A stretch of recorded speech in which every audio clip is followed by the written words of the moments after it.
Bonjour Dali, que dire des performances du marché de cette semaine?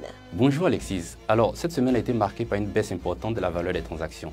Elle s'est établie à 3,52 milliards contre 10,10 milliards la semaine précédente. Et les deux principaux indices du marché ont encore régressé.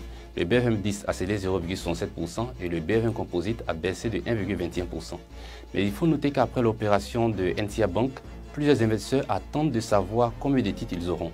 C'est une opération qui a capté les ressources de plusieurs investisseurs et elle va immobiliser ces ressources sur une certaine période. On espère que l'allocation des titres se fera dans les meilleurs délais afin de permettre aux investisseurs de réinvestir les ressources non allouées et accroître les volumes de transactions du marché. Merci Dali. Nous sommes à la deuxième semaine du second semestre 2017, mais revenons s'il vous plaît sur une synthèse de l'activité boursière au premier semestre de l'année. Pourrions-nous avoir les grandes tendances? Bien sûr Alexis. Alors, à fin juillet 2017, le marché a terminé dans le rouge. L'indice synthétique du marché, le BFM Composite, s'est replié de 10,19% sur les 6 premiers mois de l'année pour atterrir à 262,39 points.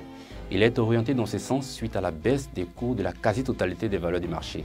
On peut mettre en avant la plus forte capitalisation Sonatel qui représente un tiers de la capitalisation du marché et qui a abandonné 4% sur cette période. Cependant, certaines valeurs ont affiché une certaine résilience. L'on pourrait citer Coris Banque Internationale qui a progressé de 16,14% sur cette période. Il y a également des valeurs agricoles telles que SOGB et SAPH qui s'adjugent respectivement 17,61% et 9,29% sur cette période. Merci Dali. L'investissement sur le marché financier étant en quelque sorte un pari sur l'avenir, à quoi pourrait-on s'attendre dans cette seconde moitié de l'année à la BRVM? Oui Alexis, vous faites bien de vouloir vous projeter sur les mois à venir afin d'avoir une idée sur les perspectives du marché. Et je dois vous dire que c'est une question pertinente vu le contexte actuel du marché. La tendance actuelle du marché devait perdurer, mais nous allons arriver à une période sensible de l'année, étant entendu que les sociétés cotées seront très prochainement amenées à dévoiler leurs chiffres du premier semestre.